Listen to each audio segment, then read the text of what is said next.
देश के अंदर अभी भी न्याय है, संविधान है। जिस तरह की सरकार केंद्र में चल रही है वो तो फांसी पे लटका देती है। हम सबको अरेस्ट इसलिए किया गया कि एजुकेटेड पढ़े लिखे लोग जो देश के लिए कुछ करना चाहते हैं वो आगे ना आए, उनको डराने के लिए किया। सब कुछ त्यागने के बाद एक्टिव पॉलिटिक्स में आए थे।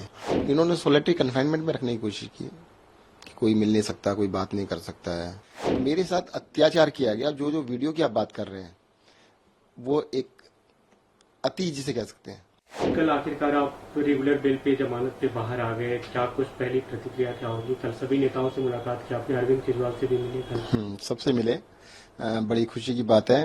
और देश के अंदर अभी भी न्याय है, संविधान है, तो उसको मानना पड़ेगा।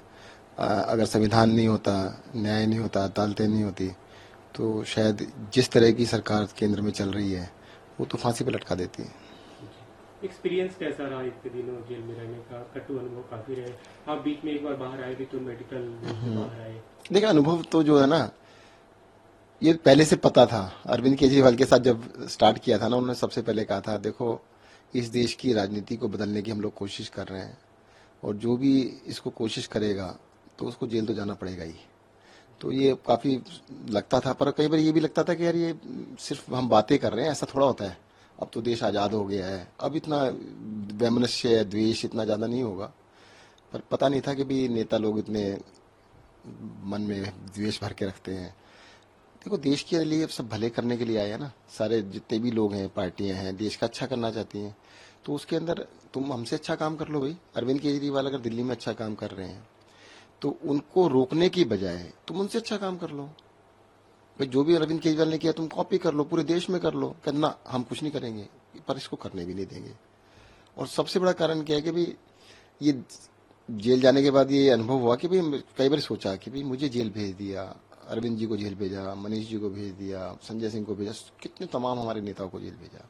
भाई ऐसा क्या आम आदमी पार्टी के अंदर कि आम आदमी पार्टी के लोगों को तोड़ना चाहते हैं, खत्म करना चाहते हैं। तो ये जो अनुभव है, जो सोचा वहां पे, तो ये निष्कर्ष ये निकला कि भाई इसका सिर्फ एक ही कारण है। इस देश में बहुत सारी पार्टियां बनी, पर वो इन जो सो कॉल्ड बहुत बड़ी बड़ी पार्टियां का कुछ बिगाड़ नहीं पाई। राजनीति जैसे चल रही थी वैसी चल रही है, तो उस तरह की चलती रहे तो कोई दिक्कत नहीं। आम आदमी पार्टी, अरविंद केजरीवाल इलेक्शन पॉलिटिक्स में आए, इनको कोई फर्क नहीं पड़ता, पर इनके जैसे नहीं बने इसलिए फर्क पड़ता है। तो उन्होंने पूरी की पूरी जान इस बात पे लगाई कि अरविंद केजरीवाल को तोड़ दें, इस पार्टी को खत्म कर दें, किसी की तरीके से इसको खत्म किया जाए। हम सबको अरेस्ट इसलिए किया गया कि एजुकेटेड पढ़े लिखे लोग जो देश के लिए कुछ करना चाहते हैं वो आगे ना आए, उनको डराने के लिए किया। जब आपकी गिरफ्तारी हुई उस समय ये आबकारी मामला उस समय तक नहीं था, तो एक तरह से आपका सेपरेट केस था ये, जो भी बातें कही जा रही थी उसपे, उसके बारे में अगर आप कुछ बताएं कि क्यों, मतलब क्या लूप? देखो केस के बारे में तो जब खुलेगा ना सब पता लगेगा। भाई मैं अकेला एक ऐसा आदमी हूं जिसने इलेक्शन लड़ने से पहले, मुझे टिकट मिला था 21 जुलाई 2013 में।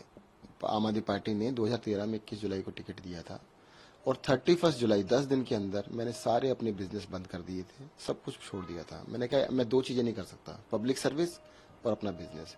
इस देश के अंदर बहुत सारे एमएलए हैं, बहुत सारे एमपीज हैं, मंत्री हैं जो आज भी बिजनेस करते हैं। कोई पाबंदी नहीं है, मेरे ऊपर कोई पाबंदी नहीं थी। मैं कोई एमएलए मंत्री नहीं बन गया था कि मेरे को कोई कंपनी छोड़, सब कुछ छोड़ दिया था मैंने। मैं अपना आर्किटेक्ट था, प्रैक्टिस करता था, वो भी बंद कर दी थी। सब कुछ त्यागने के बाद एक्टिव पॉलिटिक्स में आए थे। लेकिन जो मनी लॉन्ड्रिंग के आरोप, अब बता देता हूँ ना, वो जो लॉन्ड्रिंग के आरोप थे, ईडी को 7 साल हो गए ना इनमें इंक्वायरी करते हुए। 7 साल से अभी इंक्वायरी चल रही है, खत्म नहीं हुई है। 24 अगस्त 2017 को सीबीआई ने केस दर्ज किया, 7 दिन के अंदर ईडी ने दर्ज कर लिया 30 अगस्त को। 7 साल अब पूरे हो चुके हैं, 7 साल से ऊपर चले गए हैं, अभी तक इनकी इंक्वायरी नहीं कर पाए हैं। अगर तुमसे इंक्वायरी कंप्लीट नहीं हुई तो तुम करके आ रहे हो भाई? कहते नहीं यार, अरेस्ट करना था, हमने अपना काम कर लिया। उनका असली मकसद था सत्येंद्र जैन को अरेस्ट करना, सत्येंद्र जैन को जेल के अंदर रखना, अरविंद केजरीवाल को अरेस्ट करना, उनको जेल में रखना, मनीष सिसोदिया को अरेस्ट करना, संजय सिंह को अरेस्ट करना। वो अपना काम किया उन्होंने। आप जब जेल में थे कई सवाल उठे स्वास्थ्य को लेकर कि मतलब जो जिस तरह की देखरेख होनी चाहिए, जो मेडिकल फैसिलिटी मिलनी चाहिए वो नहीं मिली, आपकी रीढ़ की हड्डी में चोट की ऑपरेशन में वो। अब देखिएगा, वो तो अब मैं इन चीजों को बारे में ज्यादा बात करना नहीं चाहता। जिस तरह का उन्होंने कोशिश की है, ठीक है। अब उनका ऐसा ही माने, ऐसे ही लोग हैं तो क्या कर सकते हैं। उन्होंने वहां पर जैसे आप खाली चोट लगने की बात कर रहे हैं, इन्होंने सोलिटरी कन्फाइनमेंट में रखने की कोशिश की कि कोई मिल नहीं सकता, कोई बात नहीं कर सकता है। तो इस तरह का तो सोलिटरी कन्फाइनमेंट सबसे सीवियर पनिशमेंट कहलाती है। 15 दिन से ज्यादा ना मर्डरर्स को नहीं रखते उसके अंदर। 15 दिन से ज्यादा महीनों रखा गया सोलिटरी कन्फाइनमेंट के अंदर कि वे किसी से बात नहीं कर सकते, बोल नहीं सकते। तो उन्होंने तोड़ने के लिए हर तरह के हथकंडे अपनाए जो भी हो सकते थे। आप जब जेल में थे, वीडियो भी सामने आया था तिहाड़ जेल से सीसीटीवी का, जिसे लेकर काफी सवाल खड़े। अच्छा चलो पहले ही बताओ, तिहाड़ जेल के अंदर कैमरे सब जगह लगे हुए हैं और सीसीटीवी फुटेज क्यों नहीं मिल रही आपको? वहां पे क्रिमिनल्स भी हैं बहुत सारे, उनकी फुटेज क्यों नहीं मिल रही? सत्येंद्र जैन की क्यों मिली? ये कहते हैं सत्येंद्र जैन के लिए ना, देखिएगा क्या शानदार खाना खा रहे हैं, खीरा, टमाटर, संतरा और केला, ये 4 चीजें थी। आपकी नॉलेज के लिए मैं बता दूं, जब मैं जेल गया था मैंने 1 साल तक अन्न नहीं खाया था और वहां से खरीद के खाते थे। कैंटीन है वहां पर, कैंटीन के अंदर पैसे दे के खरीद सकते हैं। आपको कहूँ तो मैं बहुत सारे बिल दिखा सकता हूँ, सारे बिल है। कहते सत्येंद्र ने पानी पिया, अरे भाई साहब खरीद के पिया, बिस्लरी का पानी वहां मिलता है सबके लिए, मेरे लिए अलग से नहीं है। सत्येंद्र जैन के देखो टीवी लगा हुआ था, अरे भाई टीवी मेरे यहाँ नहीं लगा, सबके यहाँ टीवी लगा हुआ था। अगर मेरे यहाँ लगा तो कोई अलग से नहीं था। मेरे साथ तो ये अलग से ये था कि मुझे अकेले रखा गया था। मैंने बाद में लिख के दिया उनको, डॉक्टर ने मुझसे कहा भाई इनको अकेले न रखे, साथ में रख लो। कहते नहीं अकेले रखेंगे, इसको तोड़ना चाहते हैं हम।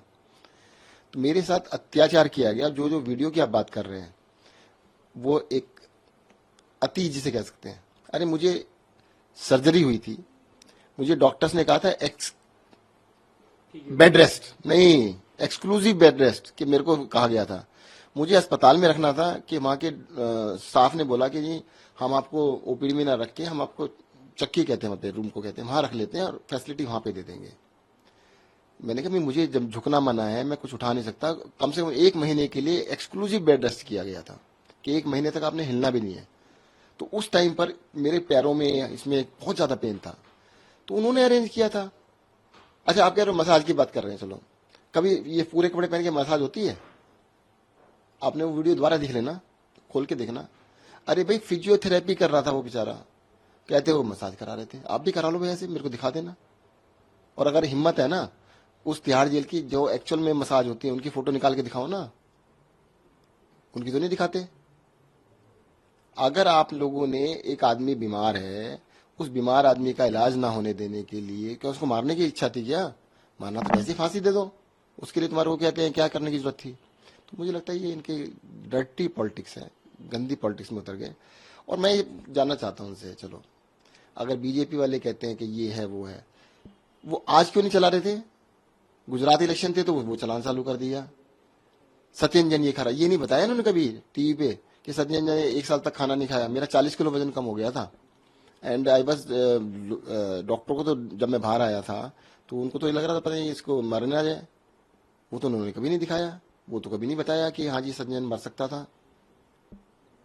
ये चीज बताइए आपको कभी उन्होंने कि मरने वाले? पार्टी की तरफ से जब आप जेल के भीतर थे तो ये सवाल उठते रहे कि क्योंकि जेल अथॉरिटी, जो जेल का जो वहाँ के स्टाफ है या जो एडमिनिस्ट्रेशन है, वो एलजी को रिपोर्ट करता है, केंद्र सरकार को रिपोर्ट करता है, तो इसलिए भी ज्यादती की जा रही है, आरोप लगाया गया। ये सबको पता है, तो इस बात में जाने की जरूरत नहीं है। देखो मैं यही तो कह रहा हूँ कि ये लोग सोचते हैं हम अत्याचार करके तोड़ लेंगे। मकसद क्या था अत्याचार करने का? मकसद क्या है? मेंटली उसको डिस्टर्ब करना, उसको तोड़ना। पर ये कर नहीं पाए। आम आदमी पार्टी का कोई भी कार्यकर्ता टूटने वाला नहीं है।